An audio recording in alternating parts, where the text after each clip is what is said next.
Good morning student. Today उसका the next topic that means significant figure. तो बेटा previous lecture में मैंने थोड़ा सा आपको करवाया था, तो आज हम इसके रूल्स पढ़ेंगे। रूल्स का मतलब क्या है कि बेटा एक कोई भी अगर वर्ड दिया हुआ है हमें, चाहे वो पॉइंट में है चाहे वो पॉइंट के बिना है, तो अब क्या वो सिग्निफिकेंट फिगर है।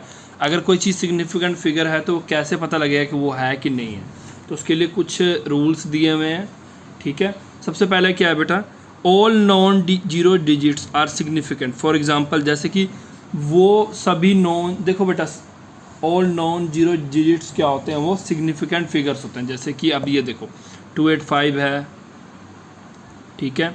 285 का मतलब क्या है, 285 यानी कि 1 2 3 इसका मतलब है कि बेटा देयर आर 3 सिग्निफिकेंट फिगर्स, ठीक है। अब जैसे 0.25, आपको ये चीज़ पता है ना बेटा, पॉइंट से पहले जो जीरो लगती है उसकी कोई वैल्यू नहीं होती है, ठीक है। ध्यान से सुनना मेरी बात, पॉइंट से पहले जो चीज़ लगती है उसकी कोई वैल्यू नहीं होती है। इस करके इसमें कितने सिग्निफिकेंट फिगर है, देयर आर 2 सिग्निफिकेंट फिगर। और एग्ज़ाम में बेटा ये क्वेश्चन इसमें 1 या 2 नंबर का क्वेश्चन आ जाता है, ठीक है। इवन फिजिक्स में भी कि पहला चैप्टर भी जो पढ़ोगे ना उसमें भी आपको सिग्निफिकेंट फिगर्स देखने को मिल जाएगा, ठीक है। Zeros preceding to the first non zero digits are not significant.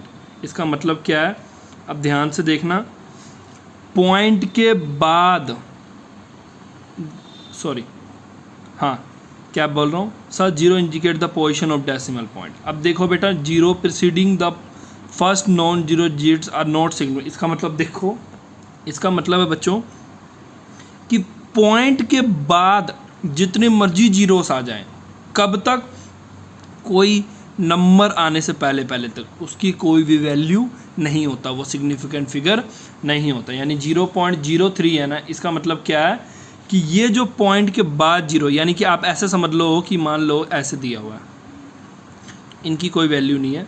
कितना सिग्निफिकेंट फिगर है ये, एक ही है, ठीक है। जैसे इसमें 1 है और इसमें भी देख लो क्या है 5 2 है ना आखिरी में, तो इन दो जीरो कोई वैल्यू नहीं है, तो इसका कितना सिग्निफिकेंट फिगर है, 2। जीरोस बिटवीन 2 नॉन जीरो जी, जैसे कि ये रहा, तो बेटा ये काउंट होगा। अब ध्यान देखो कहाँ का काउंट नहीं होगा, पॉइंट से पहले पॉइंट के बाद आने वाले जीरोस काउंट नहीं होंगे, इन बिटवीन है तो वो काउंट होंगे चाहे कितने भी जीरोस हों। क्योंकि आप खुद देखो ना 101 है, 2002 है, यानी कि अब या तो ये देख लो 2.005 है, अब ये काउंट होगा। क्यों, क्योंकि देखो बेटा अब इसके पीछे रीज़न क्या है, पॉइंट से पहले अगर देखो कंडीशन सुन लो, पॉइंट से पहले जीरो हो और बाद में जीरो हो तब ये काउंट नहीं होगा। अगर पॉइंट से पहले नॉन जीरो डिजिट्स दिया हो तो ये काउंट होगा, याद रखना। 2.005 है तो ये काउंट होगा। कंडीशन क्लियर हो गया। अगर पॉइंट से पहले नॉन जीरो डिजिट्स है, यानी कि जीरो है, मतलब कोई भी नंबर नहीं है, जीरो है, और उसके बाद भी जीरो है, चाहे जितने मर्जी जीरो, तो वो काउंट नहीं होगा। बट यहाँ पे अगर 1 2 3 4 कुछ होगा तो उसके बाद चाहे जीरो क्यों ना हो वो काउंट होगा। ध्यान देना बेटा, कुछ सिंपल बेसिक रूल बता रहा हूँ मैं आपको। जीरोस एट द एंड और the right of the number are significant provide they are. अब जैसे देखो बेटा, पॉइंट के इस तरफ हो जीरो तो काउंट नहीं होगा, बट अगर पॉइंट के बाद नॉन जीरो उसके बाद जीरोस आ जाए तो वो काउंट होगा। इसके पीछे रीज़न है क्या है बेटा, सुन लो।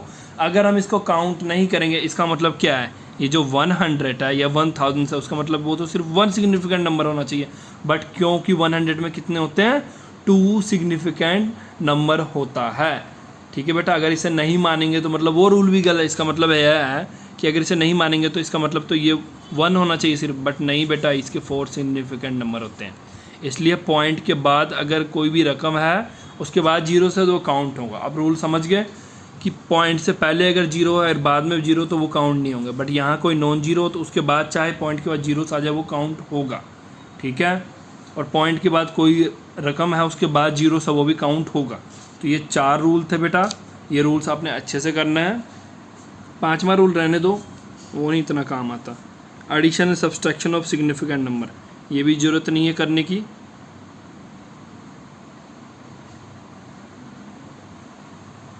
अब ये ज़रूरत क्यों नहीं, इसके पीछे रीज़न है कि बेटा ये सब चीज़ें आपको खुद आती होती है, कि पॉइंट्स को भी कैसे प्लस करना है, उनकी बेटा प्लेस वैल्यू पर रखना होता है, पॉइंट के नीचे पॉइंट होना चाहिए, तो वो सब चीज़ मुझे बताने की ज़रूरत नहीं, वो आपको खुद आता है, ठीक है। इसके बाद जो बच्चों हमने इसके बाद जो हमने डिस्कस करना है वो क्या करना है, लॉस ऑफ केमिकल कॉम्बिनेशन।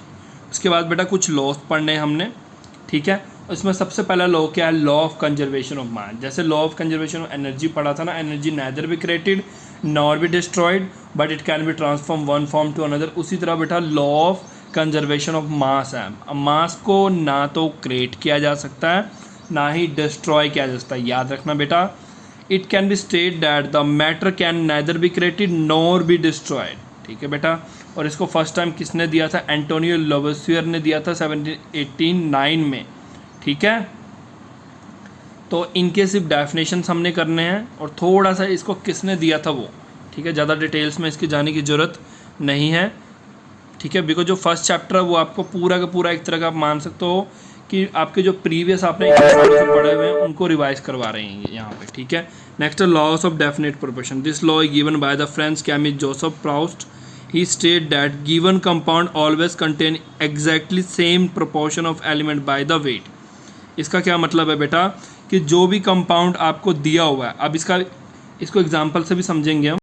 इसका बेटा सिंपल सा मतलब ये है कि चाहे आप उसे कोई भी चीज़ को खुद बनाते हो, चाहे वो नेचुरली हमें मिलता है, बट अगर हम ये बोले कि उसमें पाए जाने वाली चीज़ कम या ज़्यादा है तो बेटा वो क्या होगा, गलत होगा। एग्जाम्पल के देखो, अगर मैं किसी चीज़ की नेचुरल सैंपल ले रहा हूँ जिसमें कॉपर ऑक्सीजन कार्बन है, मैंने जब उसको चेक किया तो नेचुरल सैंपल में ये परसेंटेज पाया गया, फिर मैंने उसको लैब में बनाया तो पहले तो ये सोचा गया लैब में बनाएंगे तो कंसनट्रेट मतलब कि कॉम्पोजिशन अलग अलग होना चाहिए, बट बेटा ऐसा नहीं होता। चाहे लैब में बनाओ चाहे नेचुरल में मिले, नेचर में मिले, उनकी कॉम्पोजिशन ऑलवेज सेम रहता है। इसलिए बोल रहे हैं कि given compound always contain exactly same proportion element by weight, चाहे वो किसी तरह से भी बनाया गया हो। इसका डेफिनेशन। नेक्स्ट है लॉ ऑफ मल्टीपल प्रोपोर्शन।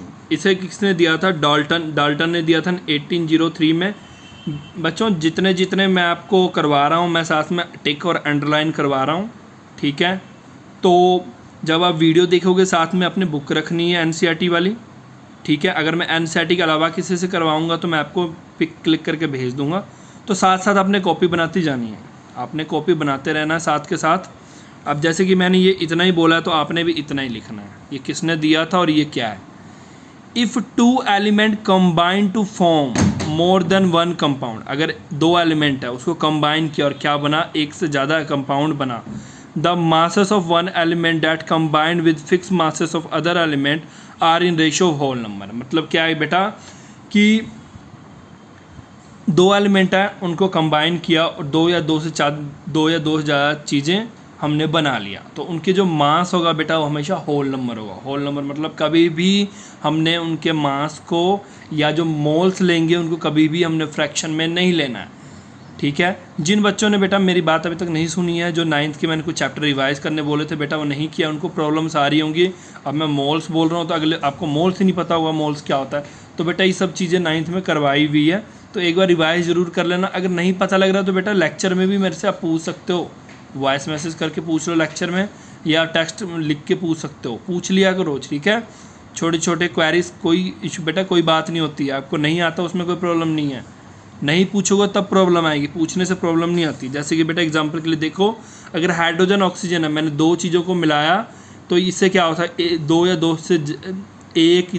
ज़्यादा चीज़ें हमें मिल सकता है, पर इसमें ध्यान दो 2 ग्राम है, इसका मतलब क्या है बेटा, कहीं फ्रैक्शन में दिख रहा है 0.5 या 1/2 ग्राम मैंने लिया हो, ऐसा नहीं होता, ऑलवेज होल नंबर लेंगे ये हम, ठीक है, याद रखना। कभी भी फ्रैक्शन वाली वैल्यूज़ नहीं लेते हैं यहाँ पे, ओके। यही इसमें बताया गया, तो आज हमने इतना ही करना है। Thank you for today.